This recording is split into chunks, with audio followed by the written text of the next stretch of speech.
विक्रमादित्य के समय प्रजा सुख से रहती थी। उनके न्याय में कभी कोई गलती नहीं होती थी।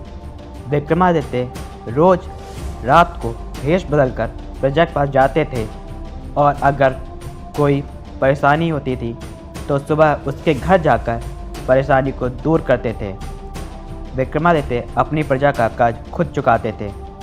विक्रमादित्य का राज लगभग संपूर्ण पृथ्वी पर फैला था। उनके राज्य में वर्तमान भारत, चीन, Nepal, Bangladesh, Sri Lanka, Afghanistan, Bhutan, Iraq, Iran, Indonesia, Japan, दक्षिण कोरिया, उत्तरी कोरिया, मिस्र, अरब और अफ्रीका देश तक अधिकार था। इसके अलावा अन्य बचे देश विक्रमादित्य के अधीन थे। विक्रमादित्य ने सिर्फ इन देशों पर राज ही नहीं किया, इन देशों के लोगों को भी अपनाया। विक्रमादित्य ने इन देशों में हर सुख सुविधा पहुंचाई। शिक्षा के लिए भारत से विद्वान भेजे जिसे वहां के लोगों तक ज्ञान पहुंचाया जा सके।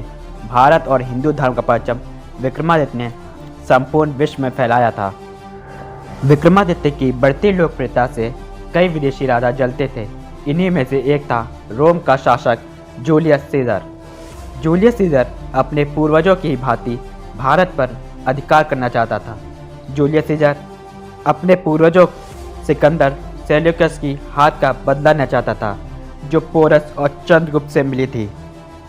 लेकिन जूलियस सीजर विक्रमादित्य पर सीधे हमले से डरता था। वह जानता था कि विक्रमादित्य से आमने सामने का युद्ध, वो भी भारत पर आक्रमण कर, किसी भी तरह से नहीं जीता जा सकता।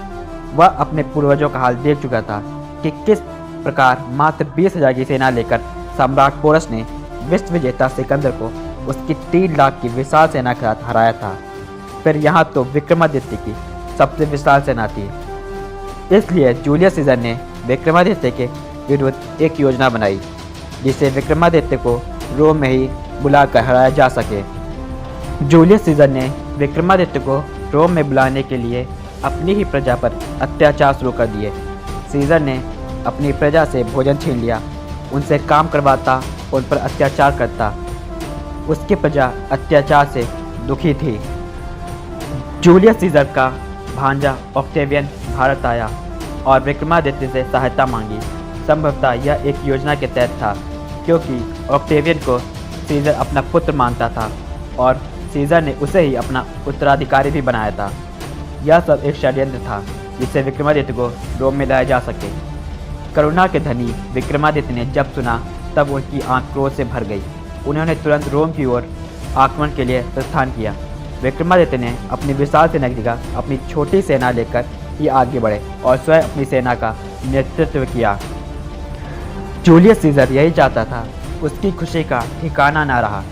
जैसे ही विक्रमादित्य ने रोम में प्रवेश किया, जूलियस सीजर ने विक्रमादित्य पर चारों ओर से आक्रमण कर दिया। विक्रमादित्य ने इस हमले का मुंह तोड़ जवाब दिया।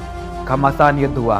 विक्रमादित्य की छोटी सी सेना ने जूलियस सीजर की सेना में भगदड़ मचा दी। सेना में भगदड़ मची देख सीजर को समझ नहीं पाया। वह युद्ध भूमि से भाग खड़ा हुआ। जूलियस सीजर भागकर अपने महल में छुप गया। विक्रमादित्य अकेले ही उसके महल में घुस गए और उसके सैनिकों को मारकर जूलियस सीजर को पकड़कर बंदी बना लिया। विक्रमादित्य ने जूलियस सीजर को हराकर रोम को भारत के अधीन कर दिया। जूलियस सीजर को भारत लाया गया और उसे विक्रमादित्य के दरबार में पेश किया गया। विक्रमादित्य ने उसे प्रजा पर अत्याचार करने के अपराध में उसे रोजाना उज्जैन की गलियों में घुमाने की सज़ा सुनाई, जिसे उसे ये पता चले कि अपनी प्रजा को कैसे रखा जाता है। जूलियस सीजर को रोजाना उज्जैन की गलियों में घुमाया जाने लगा। यह एक शिक्षा थी जूलियस सीजर जैसे क्रूर शासकों को, जिन्होंने रोम राज्य के प्रजाओं का शोषण किया, उन पर अनगिनत अत्याचार किए। एशिया के सम्राट विक्रमादित्य ने रोम राज्य की प्रजा को मुक्त किया। जूलियस सीजर की सज़ा पूरी होने के बाद रोम को उसके हाथों में सौंप दिया एवं उसे संधि लिखवाया गया कि रोम की प्रजा विक्रमादित्य की प्रजा है। उस पर अत्याचार करने पर उसे मृत्युदंड मिलेगा। इस तरह विक्रमादित्य ने रोम की जनता को जूलियस सीजर के अत्याचार से स्वतंत्र किया।